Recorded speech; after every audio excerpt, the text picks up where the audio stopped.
Hi everybody, welcome to week 5 of collections in INF 210. This week we're looking at module 4, which is identifying stakeholder and user needs. So this is the very first step in the collection management lifecycle. Last week we had a look at what that lifecycle was all about, and I gave you a quick overview of each of the steps in the cycle. This week we're kicking off with the first step in that cycle, which is identify user and stakeholder needs. So the whole point of this step is that if we don't know what our stakeholders and users want from our collections, then we've got no chance of building a collection to meet those needs.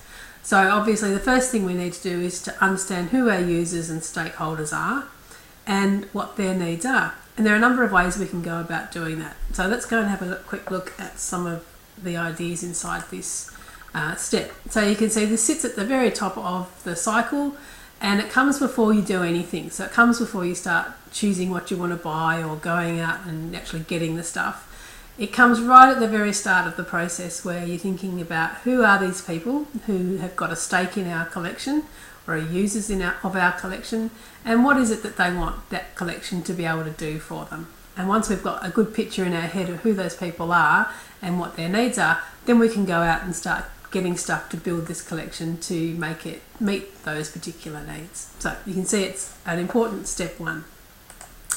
Okay, so who are these people? Now there's 2 elements to this step. So we've got the users and we've got the stakeholders. Let's look at users first, because that's sort of a bit easier to get your head around. It's pretty obvious who our users are.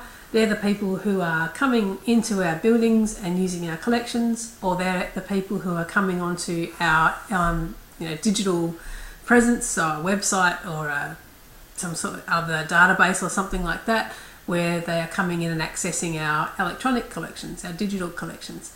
So they're kind of easy. They're the users. Then you've got the non-users. So they're people who are potential users of your collection. So they're probably going to be something similar to the people who are actually the users, but they're going to be people who, for one reason or another, aren't using our collections. And that could be because we haven't understood their needs properly and we haven't built a collection to meet those needs.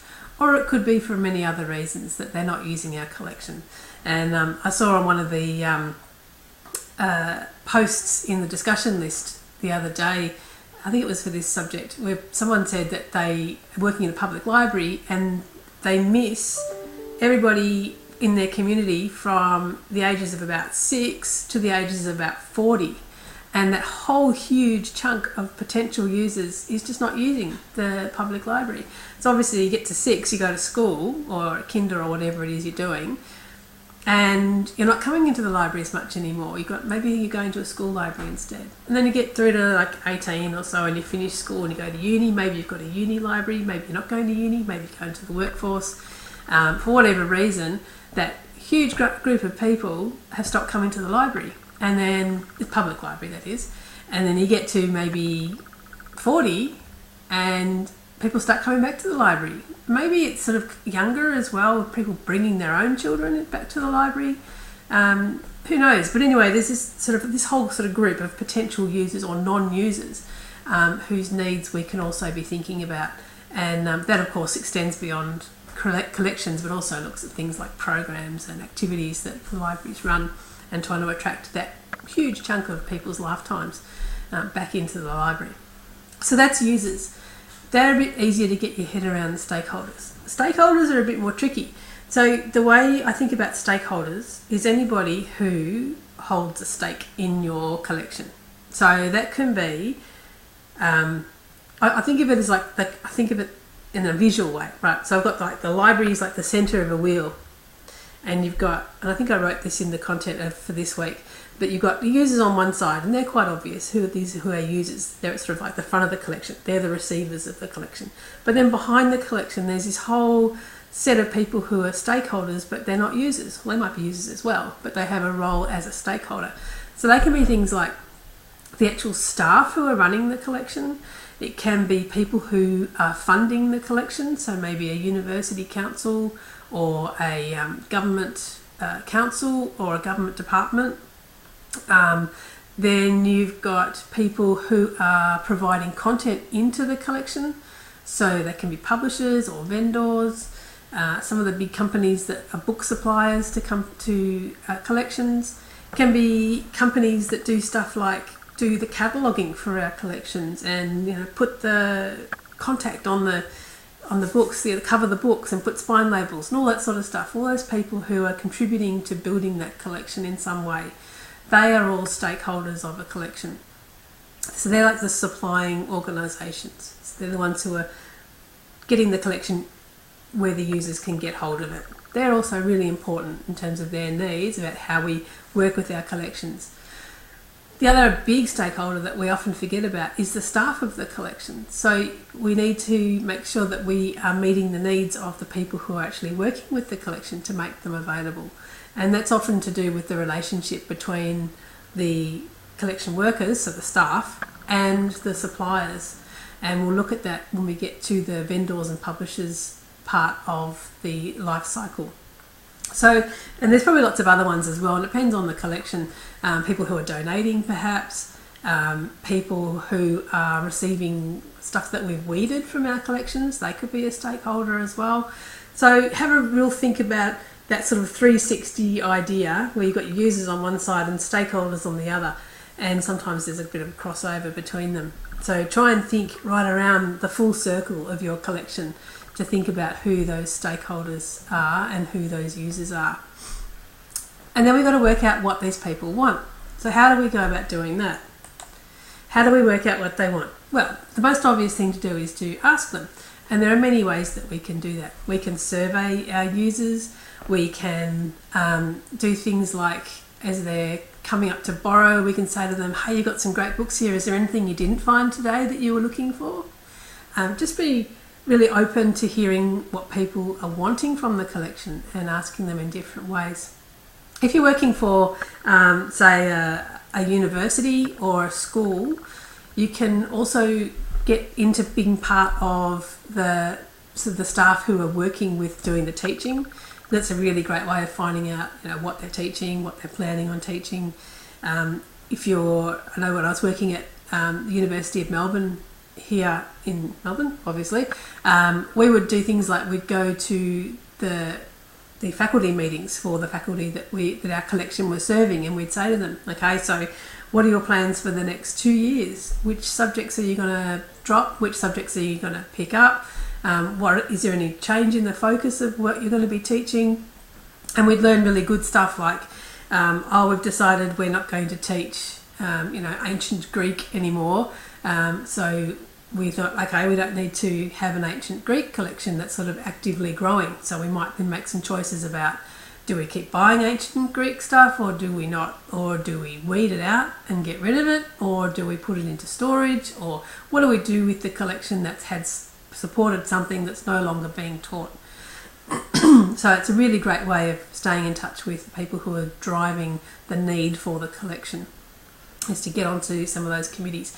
And most libraries, a lot of libraries will have a user committee where once a 6 months or whatever, they'll all meet and they'll talk about how the collection's going, how well it's doing its job, and what changes could be put in place to change the focus of the collection or any growth areas in the collection.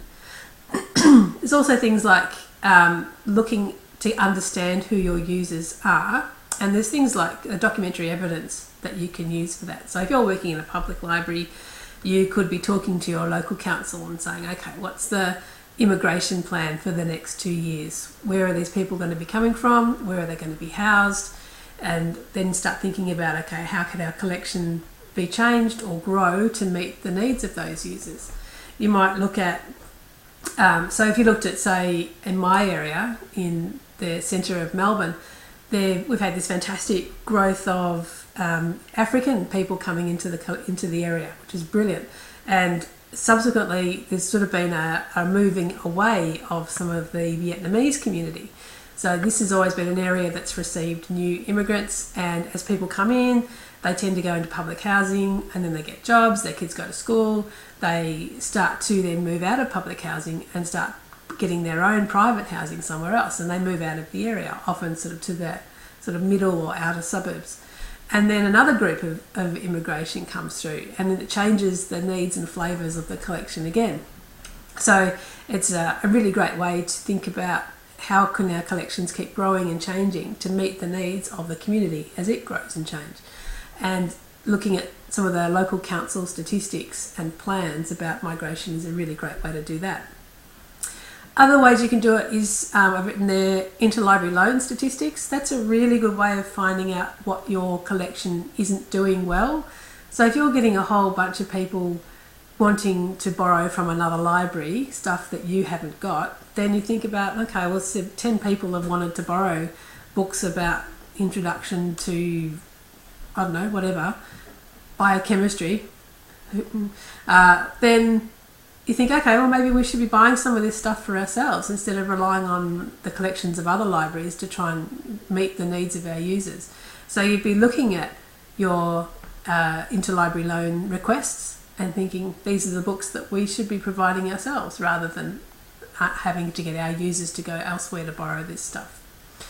You can also look at things like, the ebook collections. So what happens with an ebook collection is, and we'll talk about this later when we get into acquisition, but when you purchase an ebook, if say you're a public library and you buy an ebook, you might actually buy the whole file and then it just becomes yours, or, and it's much more common, you rent access to that file.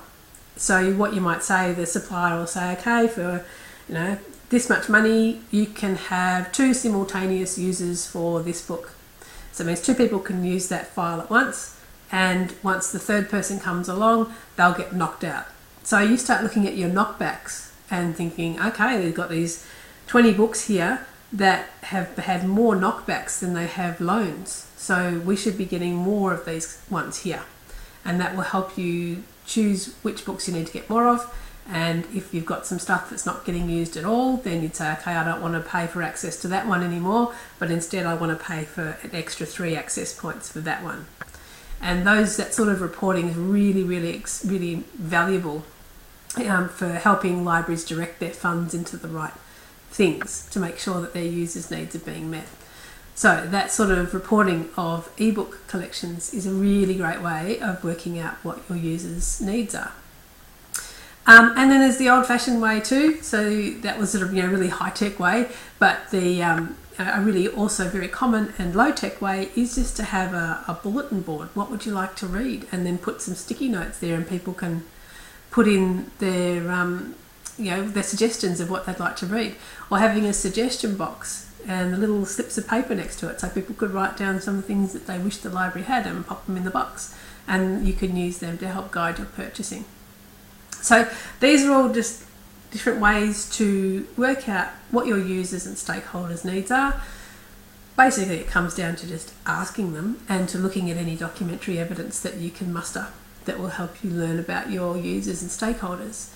And there's a whole lot of stuff for you to read this week, and you can get in there and do that. There's some really interesting documents in there that talk about how to identify stakeholders, so that sort of thinking that you need to go through to work out who your stakeholders are, which is something that's not always obvious to do. So that's a really good one to look at.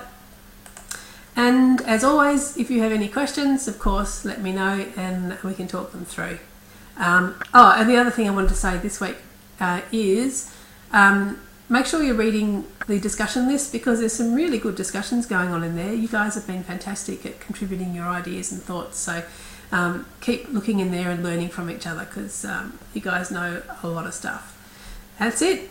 Thank you. Bye.